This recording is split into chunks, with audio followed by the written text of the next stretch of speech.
আলোর শিশু মুহাম্মদ সাল্লিল্লাহু আলাইহি ওয়াসাল্লামের শৈশবের গল্প।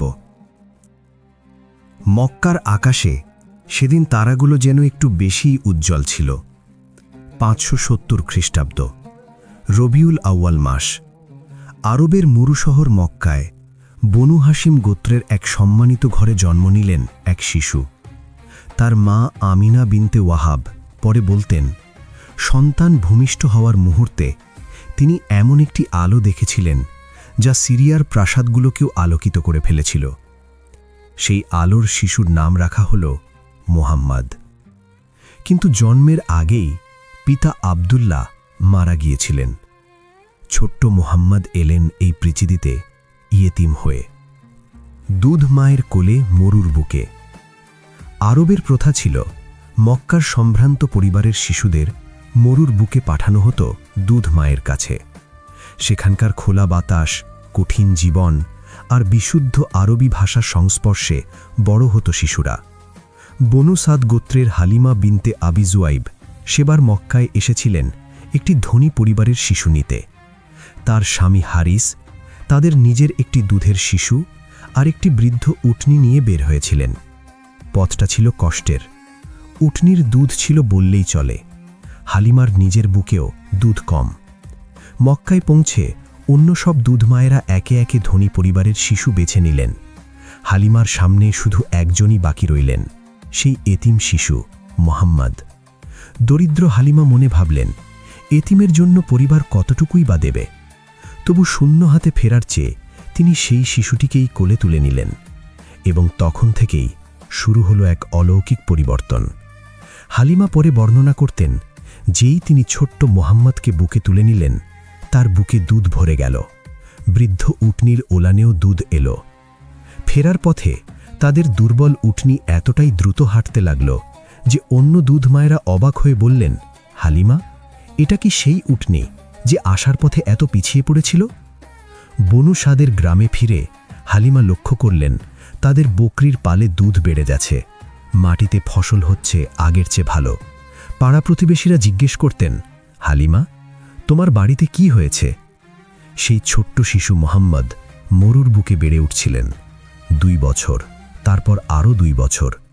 হালিমা এতটাই মায়ায় জড়িয়ে পড়েছিলেন যে ফিরিয়ে দিতে মন চাইত না। বুকের ভেতর যে আলো। 4 বছর বয়সের এক দুপুরবেলার কথা। মুহাম্মদ তার দুধ ভাই আব্দুল্লাহর সাথে মাঠে ছিলেন। হঠাৎ দুধ ভাই দৌড়ে এসে হালিমার কাছে বললেন, মা, মুহাম্মদের কাছে 2জন সাদা পোশাকের লোক এসেছে, তারা তাকে শুইয়ে দিয়েছে। হালিমা ছুটে গেলেন।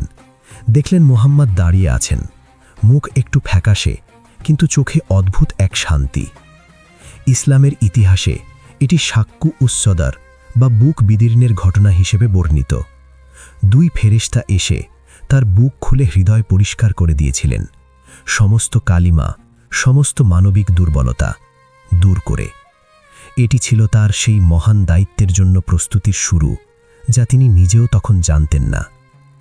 ভয় পেয়ে হালিমা তাকে মক্কায় মায়ের কাছে ফিরিয়ে দিলেন। মায়ের হাত, তারপর একাকিত্ব। মা আমিনার কোলে ফিরলেন ছোট্ট মুহাম্মদ। কিন্তু ভাগ্য ছিল নির্দয়।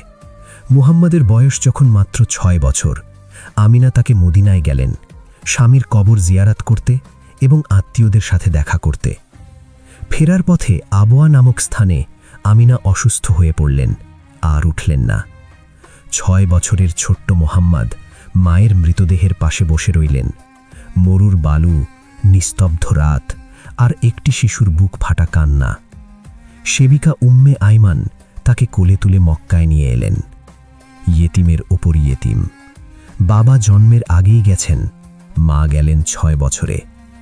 দাদা আব্দুল মুত্তালিব তাকে কাছে নিলেন। এই বৃদ্ধ মানুষটি নাতিকে ভালোবাসতেন প্রাণের চেয়ে বেশি। কিন্তু 2 বছর পরে মুহাম্মদের বয়স যখন 8, দাদাও চলে গেলেন। চাচার ছাড়ায় বেড়ে ওঠা। এবার দায়িত্ব নিলেন চাচা আবু তালিব। নিজে ছিলেন সীমিত সামর্থ্যের মানুষ, কিন্তু ভাতিজাকে কখনো আলাদা করেননি নিজের সন্তানদের থেকে। ছোট্ট মুহাম্মদ বড় হচ্ছিলেন মক্কার পথে পথে। মরুর কঠিন রোদে ছাগল চড়াতেন, চাচার সাথে ব্যবসায়িক কাফেলায় বের হতেন। চোখে দেখতেন মানুষের দুঃখ, অত্যাচার, দরিদ্রের কান্না। সেই শিশু যে জন্মেছিল ইয়েতিম হয়ে, সেই একদিন বলবেন, আমি নিজেই ইয়েতিম ছিলাম, তাই ইয়েতিমকে ভালোবাসো।